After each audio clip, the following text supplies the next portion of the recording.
Home the gold. He could be too far. No, he's kicking. Oh, what a catch! Puts a spicy forehand out in front of Naomi Morcilla. Wu for the win. Team Canada. Garrett Wu! Santos with the layout grab. Oh, that fantastic grab. The claws of Chaffer. Canada just became the world champions. Canada and the rest of the world. You're listening to the Huckin podcast. I'm one of your hosts, Theo Wan, living in Kingston, Ontario. Got a guest in the house.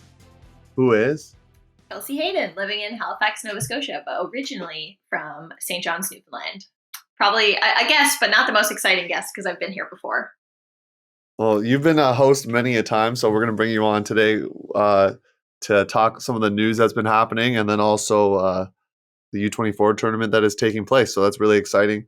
And Kelsey, since you haven't been on in a while, we got to ask how you've been doing. I know I saw you on a Stello roster. Mm-hmm. So I saw that. And then we talked about your team briefly, doing pretty well at Windmill. So tell us about that experience. So that looked like, I saw a video you posted. It looked like pretty fun that you were doing a bucket list tournament over there. Yeah. So yeah, no, I've been really good. You're right. I am playing with Stello for CUC Masters. So I'm really excited about that at the end of next month. I'm also still playing with Salty, so that's really exciting. We're going to Nobo in a few weeks. But yeah, my most recent adventure was over to Amsterdam to play Windmill with a team of all my friends. We were called Farmer Brown's Greenhouse, and it was just an absolute blast. So we were one of only 2 Canadian teams that went. The other team was Phoenix, so the open team from Ottawa. And we were mixed teams, so we had 9 women and 9 men. From Halifax, Moncton, and then a couple of our friends that live in the UK played with us as well. Molly Wedge, you probably know her from World Games, and then her husband, Sam Cam, he was with us as well, but they used to live in Halifax. Yeah, we had the best time ever. It was so, so good. So it's a 3-day tournament over in Amsterdam. It's like not far from the city at all. You camp at a campsite that's right across the road from the field. You play 8 games. It was super hot. It was super fun. It was a Swiss straw format, which is a new format for scheduling that we've never experienced before. We got to play 8 different countries like that we've never played. We went 6-1-1. So we won 6 games, tied 1 game, lost 1 game. The parties were amazing, like 10 out of 10 all around. Really, really good experience. Highly recommend if people were interested in going to an international kind of like party / kind of competitive tournament. I found that Windmill really struck the balance really, really well. Yeah, the thing I have to ask before I even ask about jersey trading, that's my favorite topic, folks, is how do games end in ties? Because I did in the news, I reported that both you and Phoenix had ties. Like, what's up with that?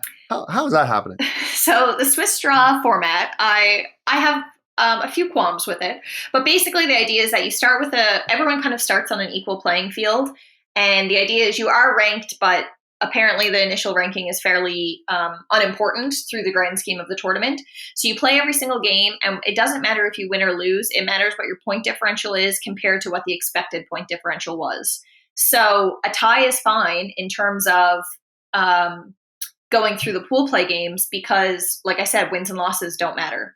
So the first 5 games that you play are part of this Swiss straw system, and you need to try to win your games by as much as possible. That's essentially the concept. So it's interesting because it means that you cannot coast at all. Like, you have to keep the pedal down, which is fun because it makes for really intense games. And it means that teams never roll over and give up, and teams never just get a few points ahead and chill, because you need to try to win by as much as possible.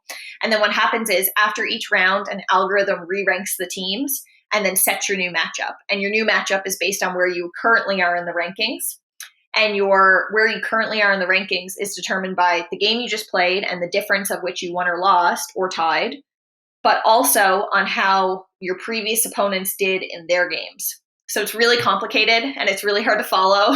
And it was kind of frustrating at times because we started the tournament 5-0 with no real super close games. And we still somehow didn't make the top 8. And it was a bit frustrating because I think maybe our opponents didn't do as well as they were expected to do. And we were told we didn't win by enough, but we were beating teams by like 7 and 8 points. So that's like kind of a lot in a 75-minute game. But we, anyways, it was a bit confusing because it's this algorithm. However, how it should work out is that by the end, you should be playing teams that are pretty much at your skill level. So that's the idea of it, is that they have so many teams coming in and they don't know how they would all rank against each other because they're coming in from so many different places. And so the idea is that eventually it should level out. And arguably it did, because we did eventually lose a game and tie a game. Although you could also make the argument that had we played those games earlier when they mattered, it would have been different outcomes. But anyways, I digress. Hey, this is not a hate on the Swiss draw, because no, I like this. I like the idea, by the way. Too. So we won't go on too much about that, but good to hear that you'll be at No Borders. I will see you there. Yeah, it's exciting. Had talked about PBHG last episode is going to be there as well. So it's always fun when it's not just Ontario, Quebec teams going. And for Ontario teams specifically, I'll just say this for the audience, which is that a lot of them, or basically all the teams going to No Borders will have played regionals the week before. Gotcha. So that is that's why I think certain teams might not be there, just because they're like, we just played regionals, and I know this is a tournament to prep for nationals, but I think there's good East Coast representation at Nobo this year, though, because Salty is going for women's. Madhouse and Red Circus are going for men's from Halifax, and I'm pretty sure Spawn from New Brunswick, I think they're going in the mixed division as well. So that's pretty good. That's 4 East Coast teams, actual East Coast teams. So that's fun. Yeah, Spawn had already played in a mixed Easterns. I talked about that before. Yeah. So really cool that they're, of course, really trying to, once again, finish in top 8. And they're going to try to get these tournaments against high-level teams, get the reps in, because they might not get it kind of in their area. So good on you there, Spawn. Yeah, Kelsey, there's a lot to get to. So I think we're going to jump into news. We have 2 main events coming. So the first one will be me sitting down with Malcolm Bryson, a player on Furious George. Spoiler alert, they do a really cool thing, and we're going to talk about the news. And then we'll also preview U24s. We'll do all that once we hit the news, which is right now. We now have breaking news. All right, so news time. We're going to start with the tournament I just mentioned, Summer Solstice out in Eugene, Oregon. So for a lot of the American teams, it's kind of a caveat. Malcolm and I do talk about this as well. Canadian teams, depending on who you are, get started a little bit earlier, right? So some of these teams are in kind of warm-up phase. Pony, for example, lost this past weekend to a random team, Raleigh Durham United. So that might actually, since it's a sanctioned tournament, might actually affect bid picture stuff. And if a team is, let's say, weddings or just didn't bring their full squad, whatever it is, if it's a sanctioned tournament, you're going to get penalized for it. So just remember that when you're signing up. But back into Summer Solstice here, Fierce goes 2-1. Kind of win their first 2 games as expected over Switchback, and then Zizova out of Berkeley, California. That one on Universe 10-9. Then they have a tough 13-10 loss here to Sockeye. But based on the format with the top 8 teams kind of being power pooled there, they get a spot in quarters. Win over Skipjack handily 13-3. Close 9-8 dub over the Rhino Slam, and then they defeat Darkstar 13-9. I know I say 13-10 in the interview, but I do correct myself later. It is 13-9. Defeating Eugene Darkstar. So they win the whole thing. And Malcolm is going to talk a little bit about kind of how Furious' season has been going and some more things related to that. So stay tuned for that. Oni, a team out of BC, Vancouver, they go 0-4 in pool play. So tough draw for them. They were the bottom seed in their pool to begin with. And they kind of finish out their tournament with a close 11-10 loss to the Green River Swordfish. Never heard of them until this tournament. That's a fun name. It is a fun name. And they finish out there. Blackfish, on the other hand, they were seeded just outside the top 8. So at 10, they win their pool. They hold their seed. Good point differential, 36 goals to 19 scored against. And they win their 3 games in the pool play. Get it done in pre-quarters, but unfortunately drop a tight game, a game to Sockeye 13-7. Tight loss to Ziz. Puts them in the 7th place game where they do win and finish 7th. So they jump 3 seeds. Yeah, that's huge. So Sockeye is a tough quarters matchup to get. Yeah, I mean, it of course isn't the Sockeye that I think we'll see at the end of the season just because of kind of the roster composition, but I already had a whole rant about this roster composition topic on a previous episode, so I'm not going to rant about it again. But basically, every roster, like, it is what it is when you get there. So anywho, that is what happened in Open. Kelsey, you got the women's out here. Yeah, so we had a few teams head down to the same tournament. So Remix from Calgary went 2-2 in pool play, so that's a respectable result. They were the 4 seed to begin with, but they finished 3rd, so that's nice. They had a 10-8 win over Fab, which is a California team, and then a close 11-10 loss to Oregon Downpour. So all very respectable scores there. They did lose to the eventual winner, Schwa, and then they ended, I think, with a 13 win over Seattle Seoul. So that feels like a nice one. In pool play, sorry, yes. And that feels like a really nice way to end your pool play games, to just absolutely smash a team. End on a high, if you will. Yes. So then Drift, which is a team out of Vancouver, they also went 2-2 in pool play. So they were the 3rd seed, and they held their seed in their pool. So they had an 11-7 win over Seven Devils, which is from Boise, which I think is in Idaho. Is that right? Yeah, you got your geography right. I like it. That was deep in my memory somewhere.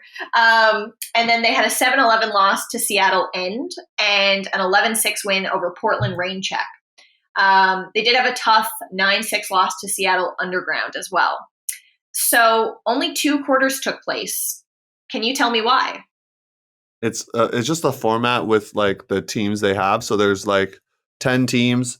So instead of like, so basically, from what it looks like, let me take a look back at the bracket here. The first 2, like if you finish 1st and 2nd, you automatically make it. And then the 2 3s like cross over to this like mini quarters kind of deal. So cool, interesting. And so both Canadian teams were in the quarters, which is kind of fun.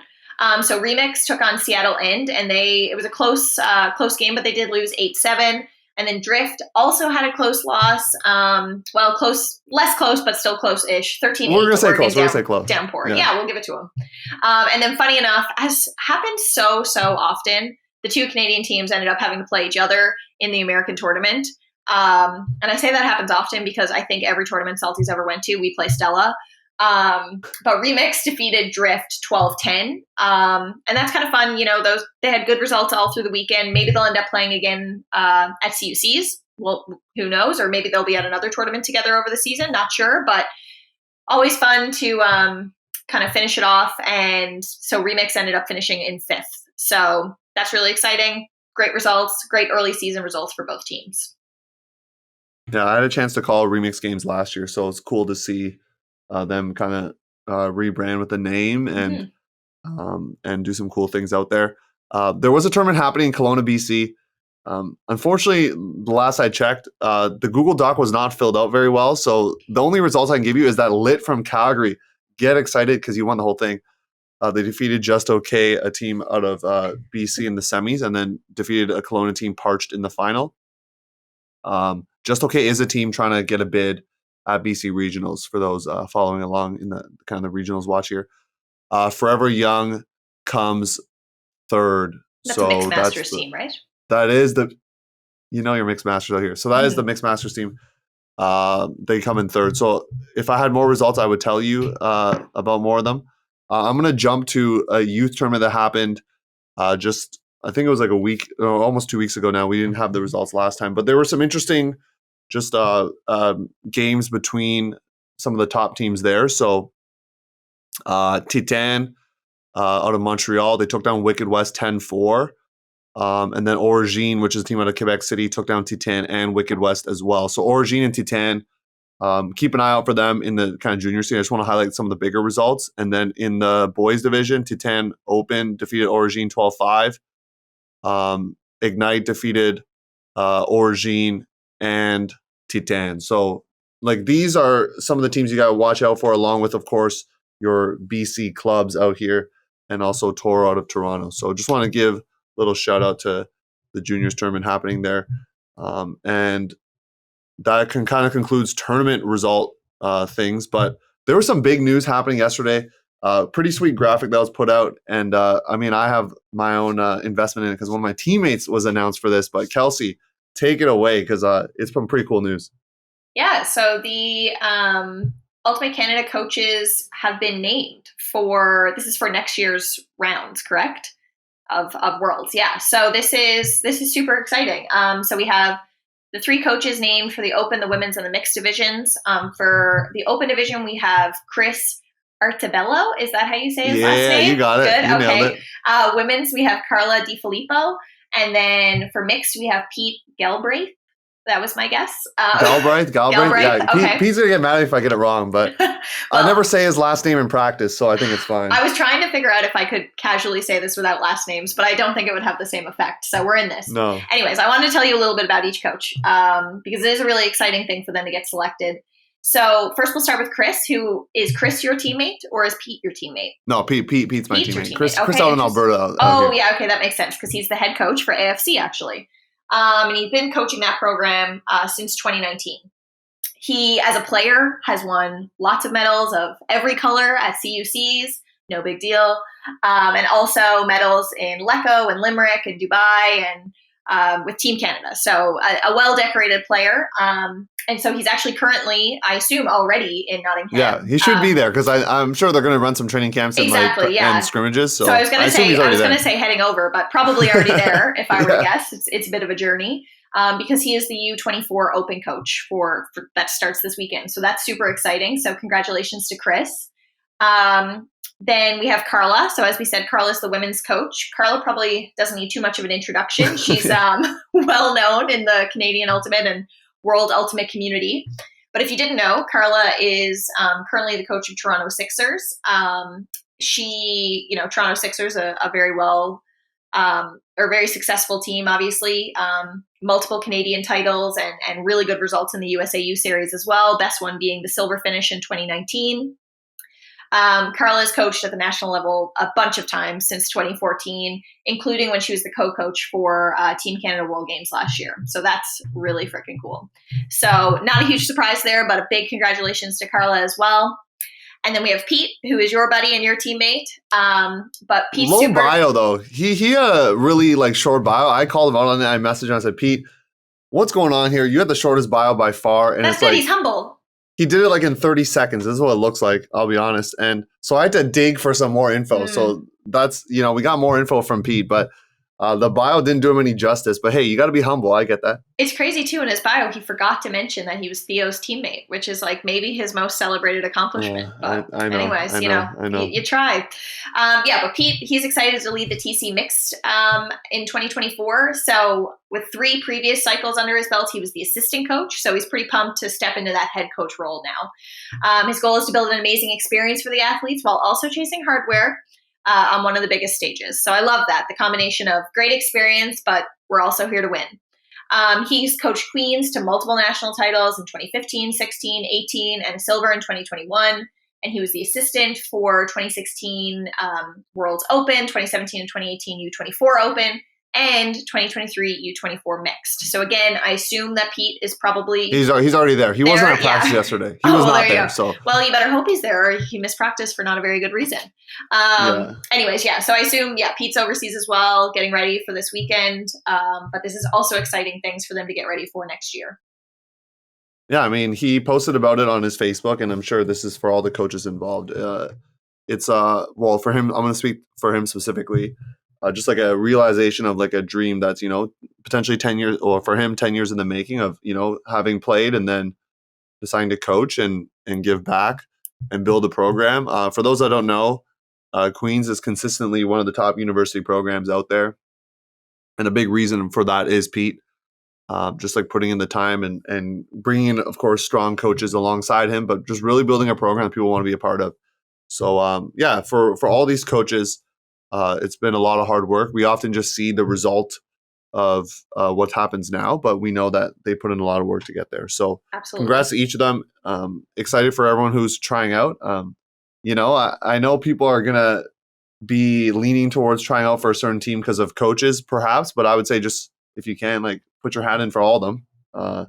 For the teams you're eligible for, and then go for it. And Masters too, if you're Masters eligible. So do all that. We're going to wrap up as we always do with AUDL.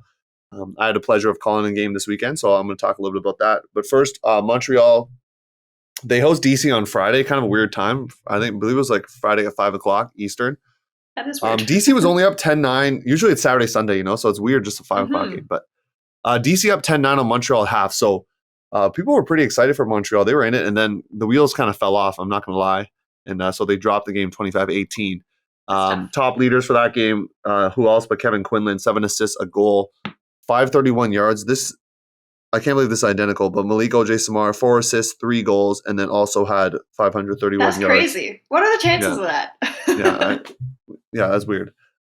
Sundays, speaking of weird time slots, so Sunday the game was at 2:00, and I'm going to say that I think it's cool that games are on different times, but the heat was a big problem. There were multiple timeouts for like heat, so there were water breaks that the refs called. And I was just like sweating bullets in the booth. Well, yeah, they play on turf, right? So like turf gets crazy hot. Like the feeling under your cleats. We played one game on turf in Amsterdam, and it's been a while since I played on turf because we tend to not do it out here. And the heat coming out of the turf onto the underside of your cleats feels like you're running on like a beach. It's horrible. Yeah, so definitely affected the players. But hey, it didn't affect Montreal to start. They're up 7-6 after one quarter. There was a turning point. I noted this on the broadcast. They were on offense with a few seconds left. I don't remember exactly how many, but they were right near the end zone. They were kind of working up the disc, and they weren't able to score. It was blocked at the end by Kevin Jay. So they were only up by 1 goal and then starting on offense in the second quarter. I thought that was a big deal because they could have been up 8-6 also starting on offense. Yeah. But instead, they got broken twice out of the second quarter. And then after scoring a point, it was just like downhill. They gave up 4 straight points. They kind of rallied back a bit, but half was 12-10. But then the wheels really started to fall off. I already said that analogy, but I'm going to say it again because it just did not. There were some short field turnovers, just things not clicking with their offense. Toronto's defense did really well to kind of show the case that Montreal had 21 total turnovers with only 7 of those coming from Toronto blocks. So that kind of shows you where those turnovers are coming from, whereas Toronto had 14 turnovers and Montreal had 9 blocks. Right. Keith McRae, big shout out. Both him and Ty Barbieri, career games here. 2 assists, 8 goals, almost 500 yards of offense for Mr. McRae. And then Ty Barbieri, 6 assists, 4 goals, 2 blocks, almost 800 yards of offense. Really impressed on the Montreal side with Phil Liborde. He actually came down with an injury at one point towards the end of the third quarter, then bounced back and had like multiple goals in a row. He finishes with 7 goals. I'm more than certain that's a career high for him. Close to 406 yards. And then, KQ, James Lewis, Malik Ojai-Samar, they're all over basically 500 yards of offense apiece. When a high-scoring game like this happens, and it's you're scoring in the 40s, like a lot of people are going to get assists. So stats are going to pile up. It's kind of interesting because it contrasts to what Montreal scores can be like at home on Sundays because their stadium just especially windy. So the scores will actually be different. When Toronto played Montreal, I believe it was like in the teens for both of them. So it's a little bit different depending on the stadium you're at. So for Toronto, they host Boston on Canada Day, which I will once again be on the call for. Really excited for that. I have to say this for Toronto fans and Toronto players. Like this is you have to win this game. You're currently sitting 500, which is great. Only 4 games left. This is must win. Like if you lose this game, I don't know mathematically. I have to double check or triple check, but it makes it very difficult or impossible. So you got to win this Boston game on Canada Day. Send the fans home happy. That's all I got to say. Exactly. Montreal hosts. All of Canada is supporting them. Canada's on their side. So that's what you hope. That's what you hope. Yeah. So Montreal hosting Philly in Montreal. So Montreal just playing out for the pride here and missing, of course, all their U24 players, which was actually something that was noted on the broadcast and something that, it is what it is. That's why teams took bigger rosters this year because they're missing all those U24 players. So they weren't allowed to play. I think in the whole month of June, if I'm not mistaken, for that reason, like just load management and stuff. Yeah. And especially because some of them were already there. Right. I know multiple people I talked to at the game, like on the rush, that were like flying out that night. Wow. Like, so that's like, they're already there in the UK enjoying it. I've seen some Instagram stories. They're having a good time. So that wraps up news. First off, after the break, you're going to hear an interview with Malcolm Bryson and I, a short but sweet interview talking about Furious George. And then after that, we'll get to U24 Preview, where they'll be trying to get medals in the UK.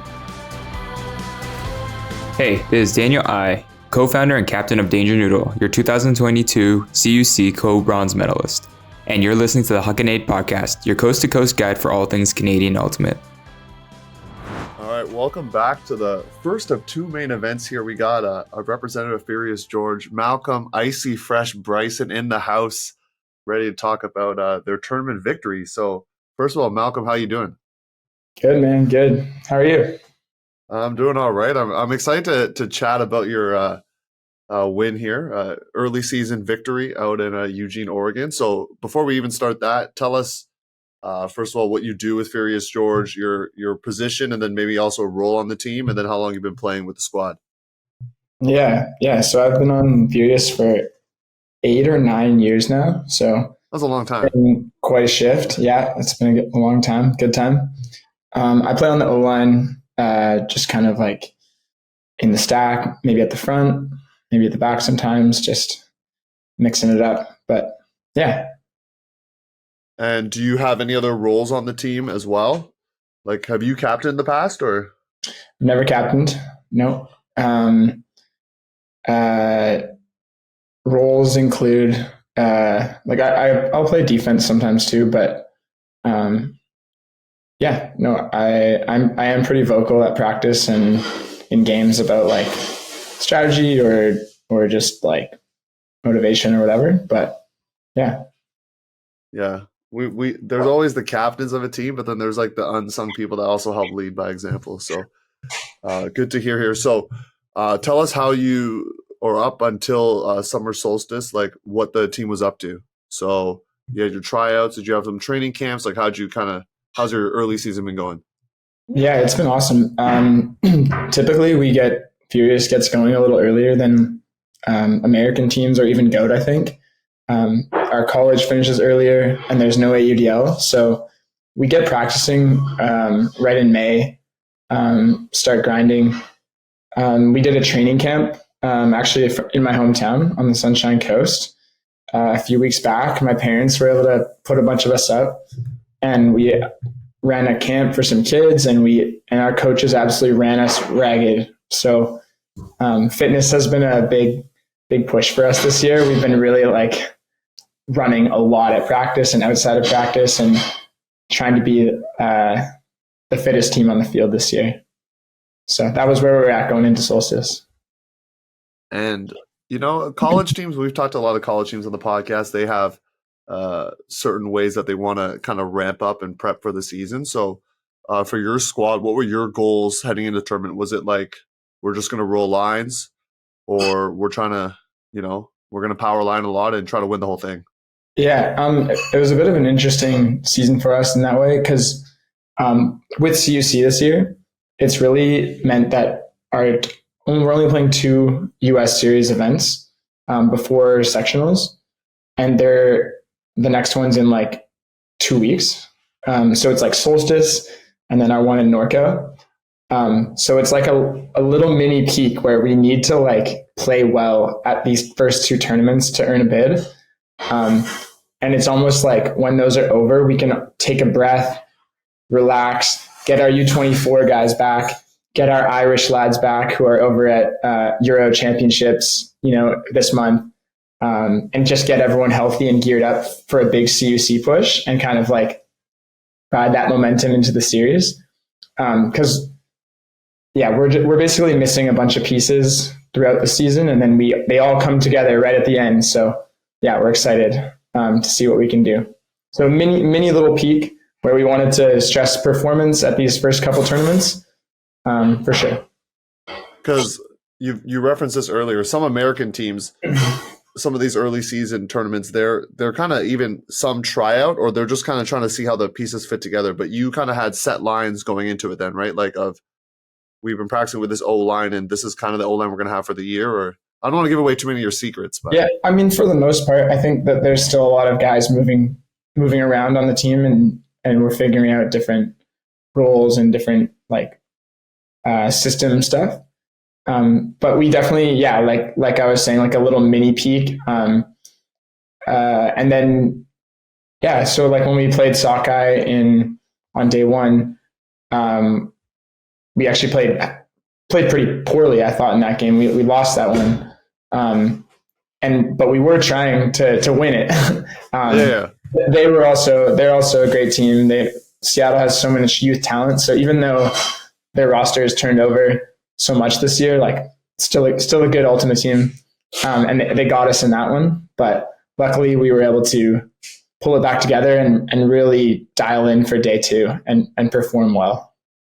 Yeah. And so you referenced the Sockeye game just now, but how did the first 2 games go? Because in the mini preview, I talked about obviously the big game that people would circle on the schedule sheet is the Sockeye match, but you got 2 other games that teams trying to punch up and take you out. So how did those first 2 games go? Yeah, I mean, our first game was against another Seattle team. Seattle is just oozing with talent. So they put up a really good fight against us, and we were able to come out a few goals ahead in the end. But and then we played another team from California, Zizova. They're sort of a team that has a very high top end and are very reliant on their top guys. And that's a team that you don't always want to play like second game, first game of the tournament, because those top guys have the legs for it. And they really took it to us. So I think we got a universe point win against them in that game. But we'd really like to see them again this season. I think we will in California, and hopefully get a little bit better of a result. But yeah, they were a really good team. They had a really effective game plan and some really good top end studs that were carrying a heavy load for them. Yeah, a lot of players that play on the Ursa Major team are just graduated. So an interesting squad. I like that you said the name, because when you read it on the screen, it's very confusing what their name actually is. So good on you for figuring that out. So was there anything you talked about as a team between day 1 and day 2 after the loss to Sockeye that you said where you didn't play your best? Was there any discussion related to that to get ready for day 2? Yeah, I think on day 1 we were all pretty frustrated with our performance, just as a team all around, and it could have been a matter of like misplaced expectations or simply that we just didn't play our best. So we did actually have a team dinner, like really brought it in. Ari kind of brought everyone together and said, like, let's get it out. Let's chat a bit. And so we did. We had a good sort of team talk about our mentality and how everyone was feeling, and took the temperature. And I think we really were able to use that to go into day 2 and perform a lot better, a lot more unified, and maybe even play a little looser and really put in a good performance. So you're on the podcast because you won the whole thing, but we got to talk about the whole of day 2, not just the final. Sure. After your quarterfinal victory, you take on a team, we talked about this off air, that you played at Worlds as well. Got a chance to catch some of that game when I was there in Ohio. So you get to play Rhino Slam again, regional rivals out here. So what was that game like? Yeah, that game was awesome. It's cool to get a win on those guys early in the year. We know they're going to be a very strong team this year. So yeah, that it ended in, I think it was 9-8 was the final score. And it was definitely like kind of an upwind, downwind battle, but I don't remember it being, I think our D-line was putting a lot of pressure on them, and we had some D points that were lasting a really, really long time. So it was good to see. I mean, Rhino was missing dudes for sure. And we could definitely tell that they were sort of in early season mode.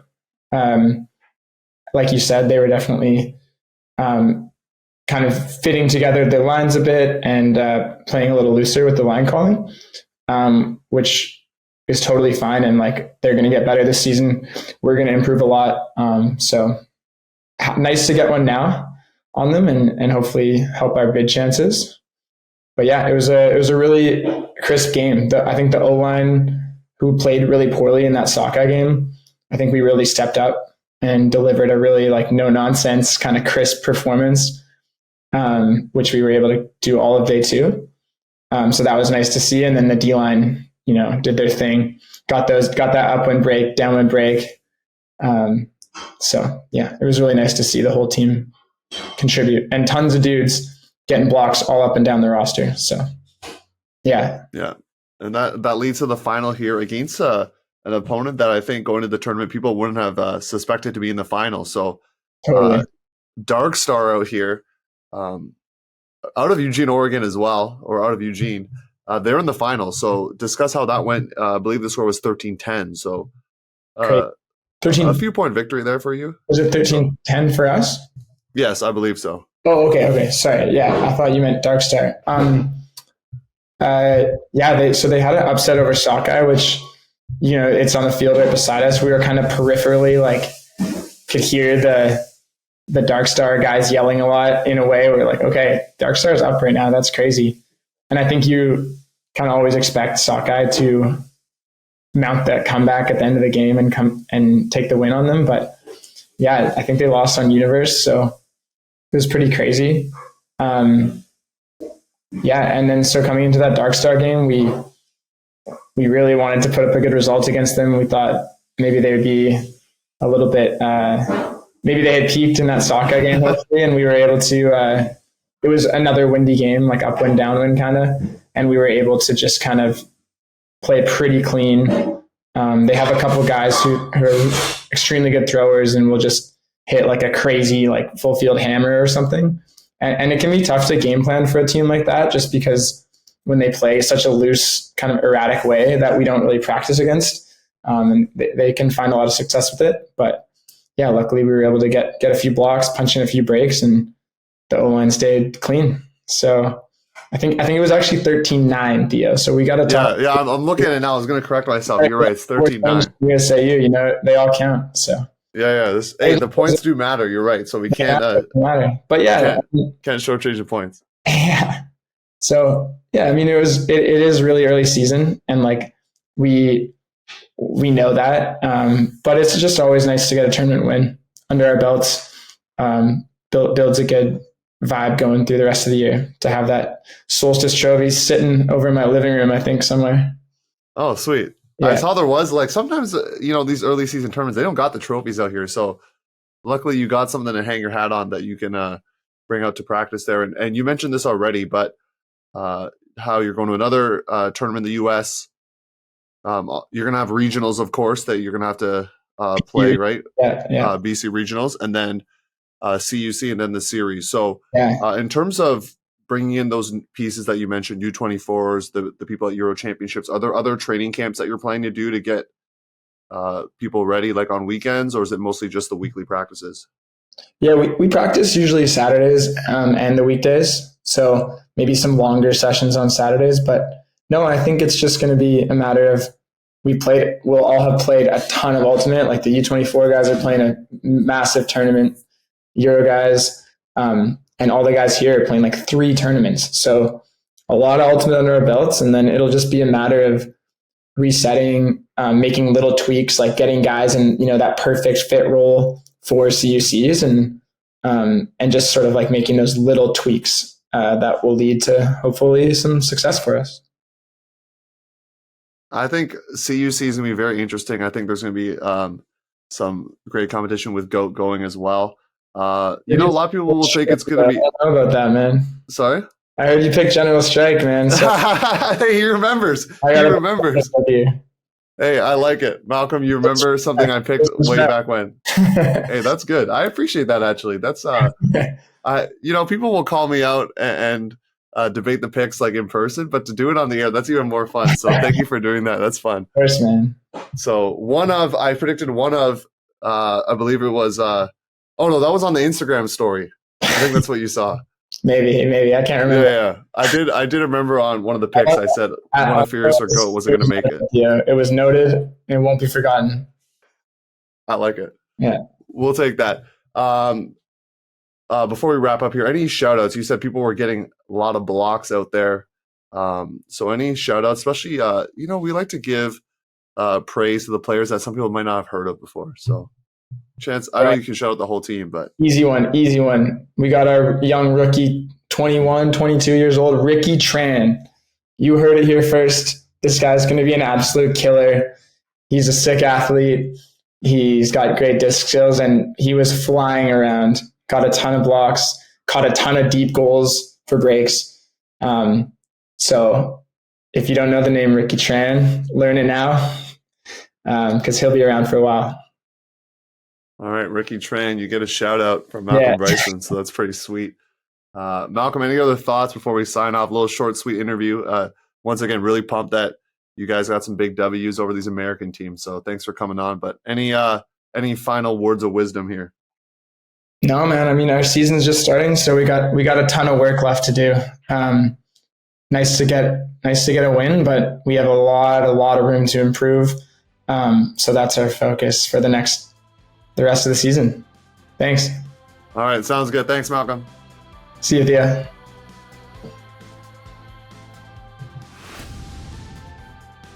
This is Safina Shajani and Jessica Gao from the McMaster Women's Ultimate Team, your 2022 CUUC Division 1 Women's Champions. And you're listening to the Huckin podcast, your coast-to-coast guide for all things Canadian Ultimate.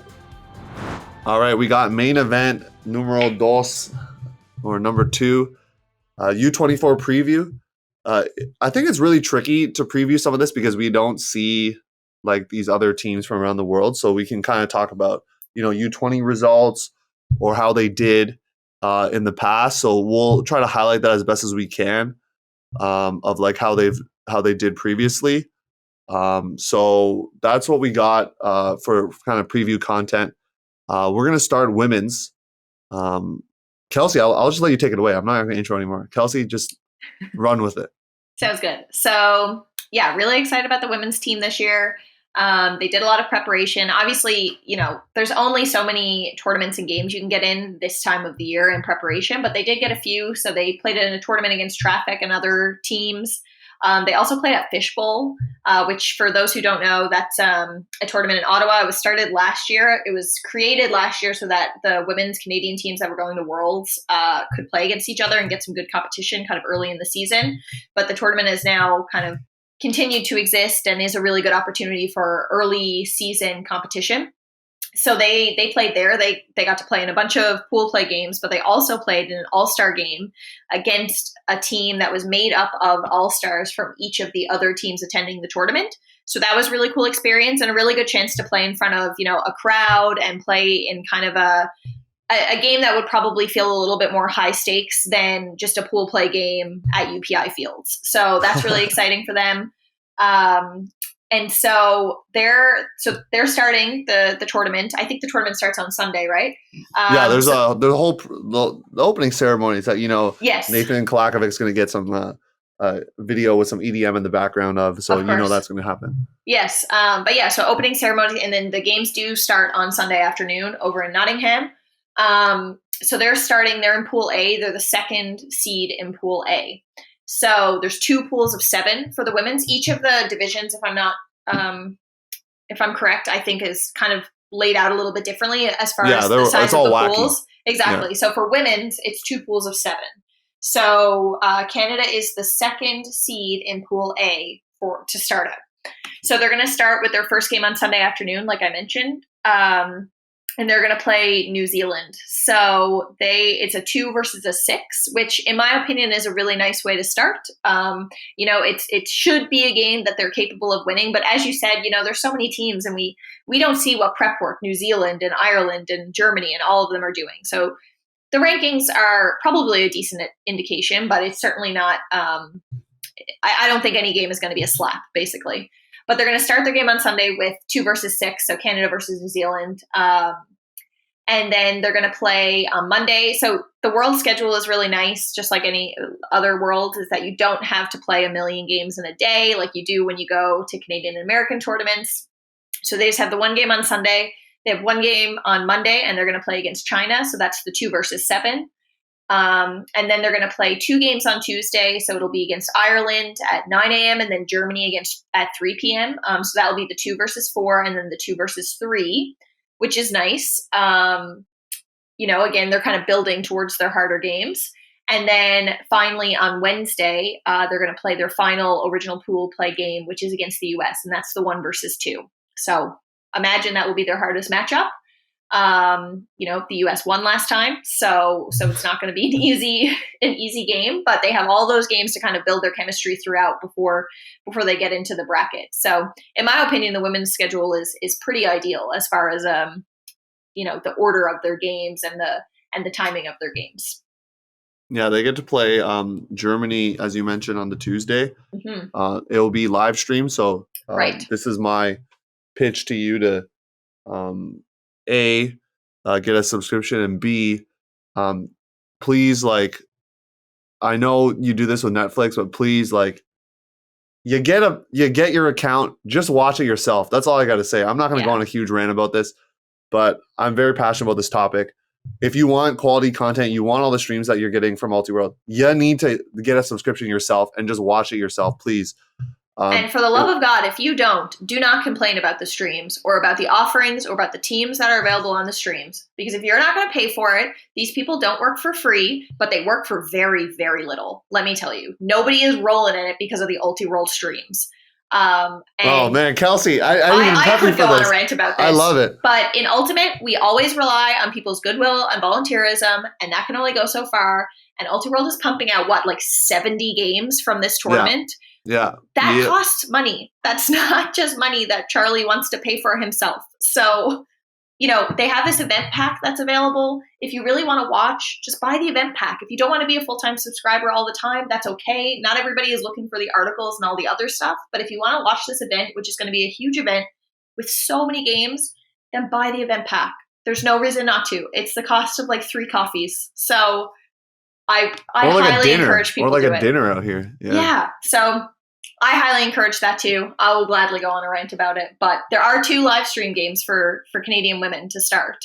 Yeah, the ones that we have for sure, because all the quarters, semis, and finals will be streamed 100%. As well, folks. So come on, that's fire.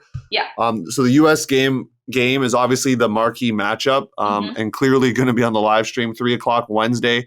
And so when I say 3:00, that's local time to Britain. So just remember, I'm not going to give you all the wherever you are. You just got to Google it, because wherever you are in Canada is going to be different. Yeah, I think it's 5 hours from Eastern Standard Time. So I think most people know where they are against Eastern Standard. I only know that because I was overseas last week.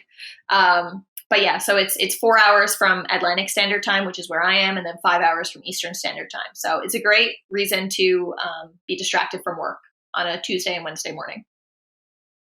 Or Tuesday afternoon, Wednesday morning. The big Germany matchup, I think, is going to be one to watch. Germany finished 6th last time out of 12 teams. So I also, when you look at the streaming schedule, one thing I definitely noticed is a lot of China streams out here. And there's a reason I think you're going to see more of China, because from what I've been told from sources, they're really trying to make a big push with hosting World Games for Ultimate. So they're investing a lot of money into Ultimate there in China.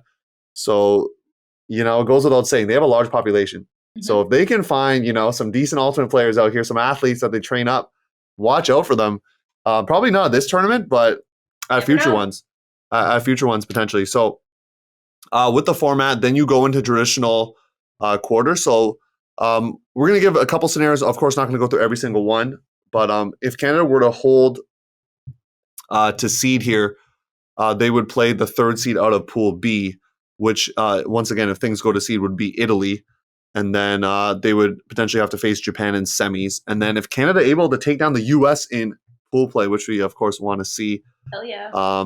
They would play the 4 seed out there in Pool B. So there is, like I said, all the quarters stream. So you can watch all the quarters. There's also, there's going to be the stream setup where there's the showcase games, and then there's the bonus field, which I'm going to assume is not going to have commentary, just because. I think that's the case. Yeah, I think there's 2 fields with commentary and then 1 without.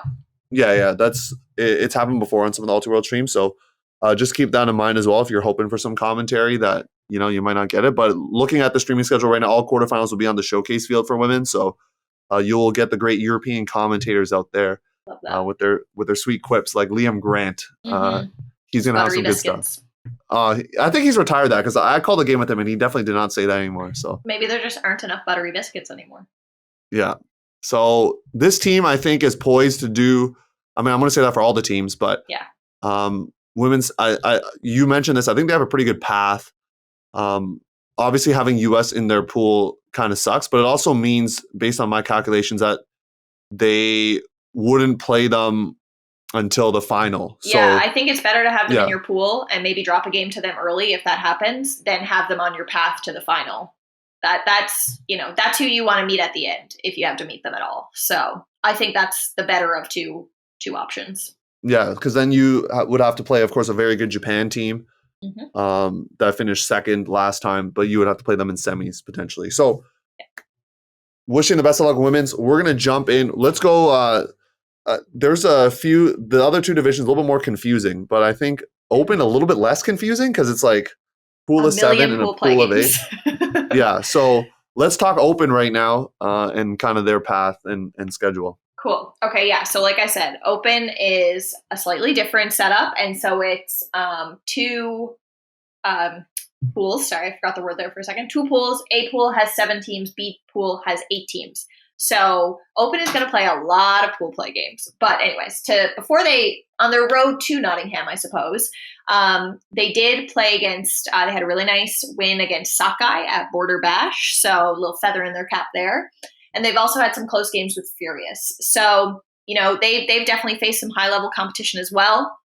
And as I said, they're going to get to play a lot of pool play games to work on their chemistry in the early parts of the tournament. So here's where it gets going. So Sunday afternoon, they have their first game. They're playing against Ireland. This is the 1 versus 5. Oh, I should clarify that they are the number 1 seed in Pool B. So they're the team to beat in Pool B. So they're going to play against the 5th seed in their pool, which is Ireland, on Sunday afternoon.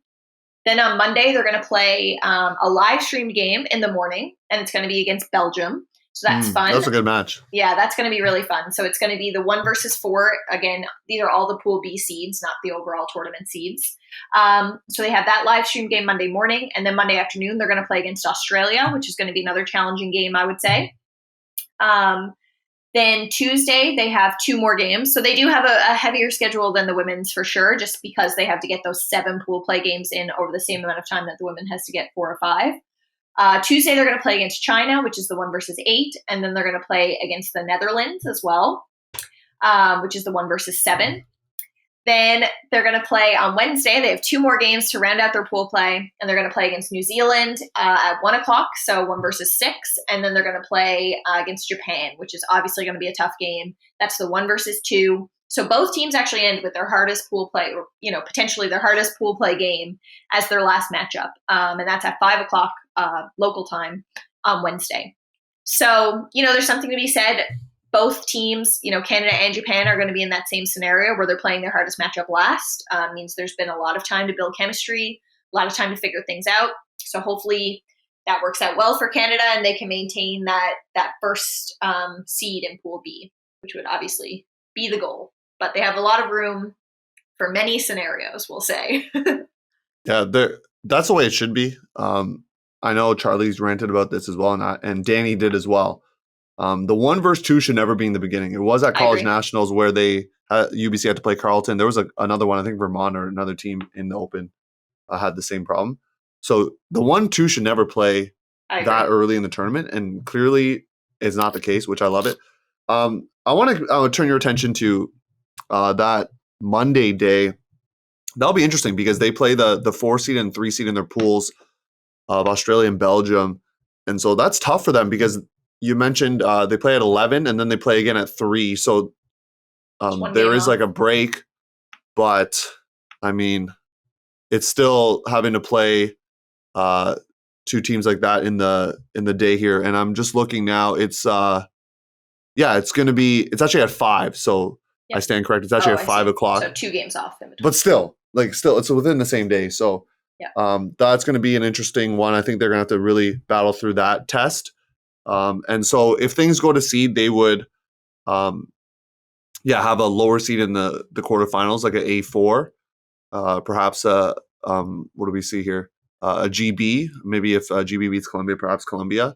And then that would set them up for a match with Italy in the semis and then put them on a crash course with the U.S. The issue is if they come second in their pool, they would have to face the U.S. if the U.S. holds out to seed in semis. So once again, we talk about the U.S., but folks, there's a reason. I don't know how many U24 titles they haven't won. I think I'd have to double check all that.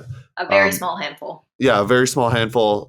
They have not won. So that's why we talk about them year after year. I know Keith and Charlie, they'll talk about on Deep Look, they'll talk about like if a second team in each division, like how they would do. Mm-hmm. And honestly, I think they would all like do well. You hear about people who get cut and you're like, you know how they do in college and club, and you're like, how is this possible that they got cut? But it's just because they have so many people. Yeah. So just remember that. I'm looking now at their results. The last time they did not win a gold medal, the US, was all the way back in 2015 in the UK when they came second. Well, there you go in the UK though. So maybe that's where they're the worst. So yeah. So the Open team, pretty much they have not dropped a game. The results go back to 2013. Sure. On their site, they have not dropped a game except for that 2015 women's team. So. Wow. There's a reason they lost 17-15. Oh, I love the games at 17. And you know what? If you face the U.S. in the quarters, semis, the finals, whenever, if you want to win the tournament, you have to win your games. So, is it a tough draw to end up with the U.S. in an earlier part of the bracket than the lighter part? Sure. But if you want to win Worlds, you probably have to beat the U.S. And so whenever that happens, you're just going to have to gear up and get the task done at that time, whatever that time is. Yeah, and I know the U.S. Canada jerseys are pretty coveted, but from what I hear, like U.S. jerseys at these tournaments, it's like, which is crazy because they're so ugly. Hey, it's not about the niceness of the jersey, Kelsey. I'm pretty sure it's just like the clout of having a USA jersey. Oh, I agree, but like to me, the niceness does factor into some degree, and until the U.S. uses a different font on their jerseys, they can keep them. I can't get over that the U.S. never have really nice jerseys, and I will die on this hill. Yeah, so perhaps they're the point is that they want to make them untradeable, but yeah, like I said before, people line up and like that's fair. I mean, it would be it's cool. coveted. It's coveted. Yeah. It's like the mofo shorts. I know I can't even say that anymore, but RIP to the name once again. But I fully trade jerseys based on the appearance of the jersey, not on like the status you're different. of the team. You're different out here. So. Which I got a really good jersey trade at Windmill, by the way, with the Colombian team. Probably my nicest jersey ever. Nice. Bring it to No Borders and I'll check it out. So anywho, we're going to keep the preview going. We're going on a tangent. We haven't talked in a while, so that's why you hear that. So let's talk mixed. This is slightly confusing. It's 4 pools of 4, 16 teams total, kind of a nice even number. But to get to the bracket, there's a little bit of interesting stuff going on. Right. So, it is like 4 teams of 4 is a pretty classic tournament setup, I would say. It's just funny compared to the other ones because the other ones are a little bit more straightforward, like pool play to bracket. But mixed, as we said, they're going to be the number 1 seed in Pool D. But in order to prepare, so their road to Nottingham included a couple of tournaments where they actually got a lot of good experience against club teams. So they went to Tux, which I believe was in early to mid-May. And then they went to Boston Invite as well. So they actually made it to the finals for both of those tournaments. They got to play a lot of really good club teams, just a lot of chance to really work on their chemistry, figure out people's roles, just really gel together as a team. So my impression is that the mixed has spent a lot of time working on their team as a whole and how they all fit together, which is great. And hopefully that serves them really well over in the UK next week. So they're going to start again on Sunday afternoon. So all 3 Canadian teams playing Sunday afternoon. And their first game is live streamed, so no pressure. But they're playing against Switzerland, which is the 3rd team in their pool. And as I said, Canada is the 1 seed in their pool. So they're the team to beat as well. So they're going to play against Switzerland, 1 versus 3. That's on Sunday afternoon in UK time, Sunday morning in Canada time. Wake up and watch the game. Definitely. Yeah. We're doing a little watch party here for our guy, Grant McDonald, who's on the team. He's a Red Circus player. So a few of our friends are going to come over and watch Grant. Then Monday they have to play 2 games. So they actually get through pool play quite quick. The original pool play, at least, compared to all the other divisions, because they only have the 4 teams in their pool. So on Monday morning, they're going to play against Chinese Taipei, which is the 1 versus 4. And then they're going to play against Sweden 6 hours later, which is the 1 versus 2. So it's always interesting at these kind of events. It was something that I found at Club Worlds last year. Is it's a very big departure from the regular, you play 4 games in a day at Boston Invite, and you only have to warm up once, which is kind of nice, but you are also completely dead by the end of the day. But it is a big adjustment when you're playing these schedules where you have a 6-hour break, or well, I guess in this it would be effectively like a 4.5 hour break between the games. It's important to stay focused through that time and not, because starting a game at 5 o'clock, I found this last year felt very strange. I never lace up my cleats to start a tournament game at 5 o'clock here. So that was a big adjustment. So hopefully, all these teams can be in the right mindset. I'm sure the coaches have been prepping them for that as well. And many of these players have tons of big tournament experience anyways. But just kind of interesting to, that some of their biggest games, this 1 versus 2, which is the biggest game for, Canada mixed to start, Canada versus Sweden, is a 5 p.m. Monday game. Like, when was the last time they played an important game at 5 p.m. on Monday? So, but then as you said, things get a little crazier in mix. So I'll leave it to you to describe what happens after the original pool play. But that's how they start. Yeah, a couple of comments to what you said. First of all, notice how Kelsey said watch party, where people are going to come watch it on one computer. That's all I'm going to say. Yeah, that's all I'm going to say. That's all I'm going to say. Notice the difference there. We're all going to log in separately. That's not true.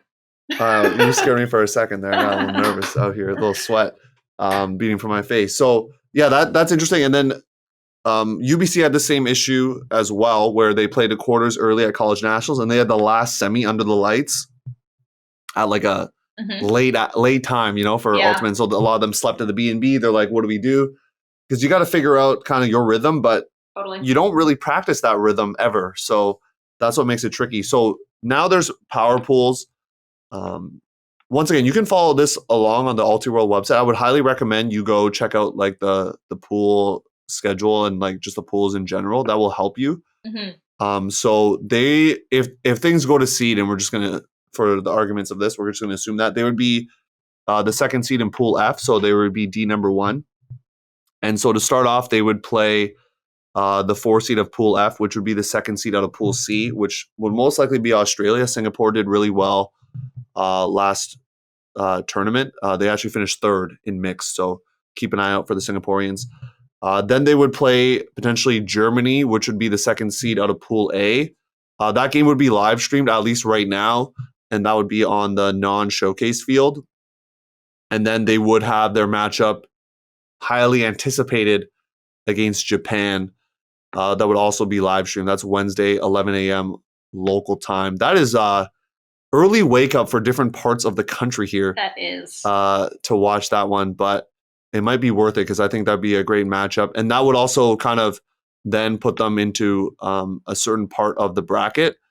So regardless if they come first or second in that power pool F, they would be a top seed heading into the quarters here. So depending on the scenarios, they could end up, having USA on their side of the bracket, or they could end up having Singapore on their side of the bracket, depending where it ends up, like kind of with semis. So I think a pretty good draw for them, not having US or Japan in their kind of, obviously they wouldn't have them in the pools, but I think it's a decent draw for this mixed team. They're a younger squad, so I think a lot of people know that just from their roster composition of a lot of younger players, a lot of people who just played U20s. Yep.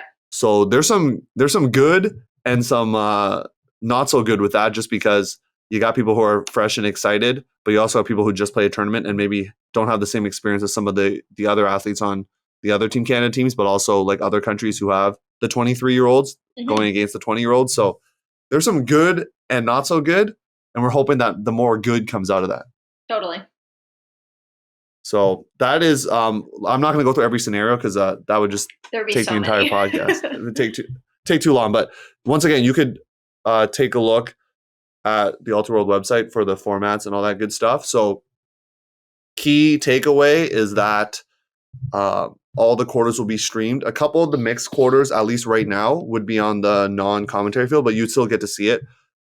You do have to get that with the event pack. So all the details are on the website of where you can watch. There's going to be some free streams. Right now, I don't see one that has like Canada in it currently.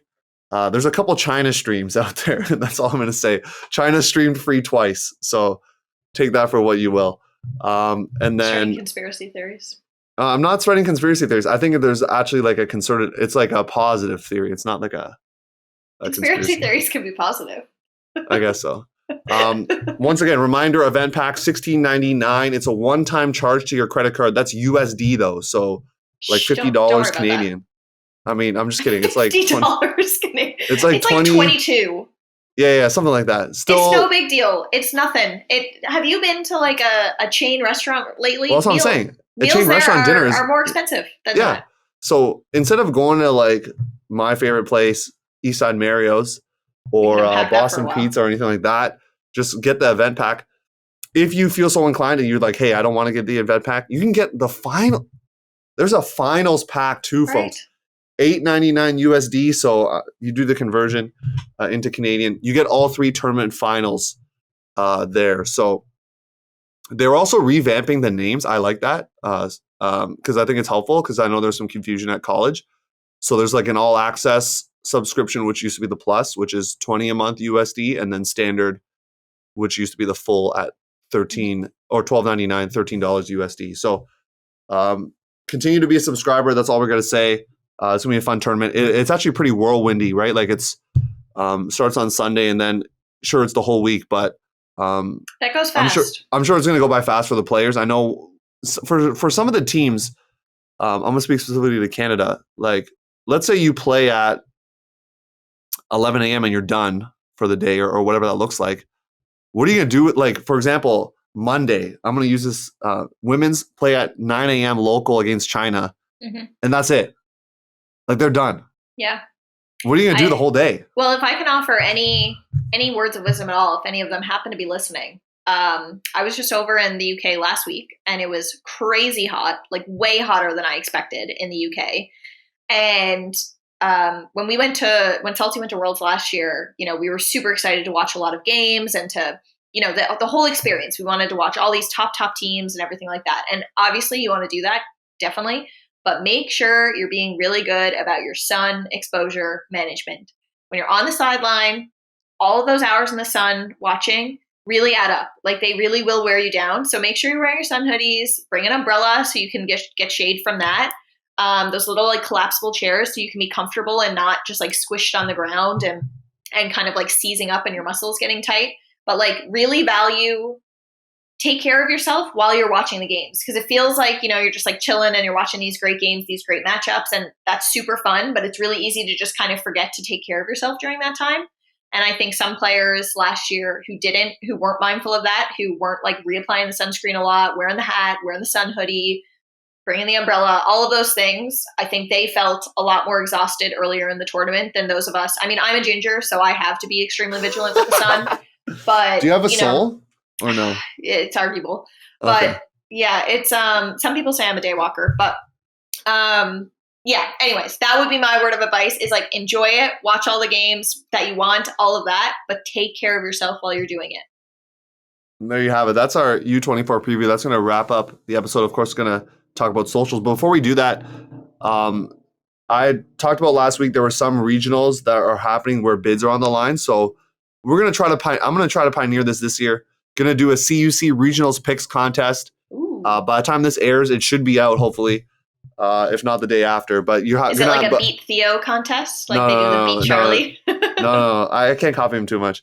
It's just going to be, you just got to pick the teams that are going to make it from each region that has bids available. So that's going to be as listed, BC Women's, BC Open, BC Mixed, Ontario Open, Ontario Mixed, and Quebec Open. Those are all the regions that I can think of off the top of my head that you need to actually qualify. The other ones, they automatically make it. So you'll get points for picking the winners, and then you also get bonus points for picking the right like seed. So if you think, for example, Red Flag is going to be the first seed out of BC, you want to pick that, and then you'll get some bonus points for that.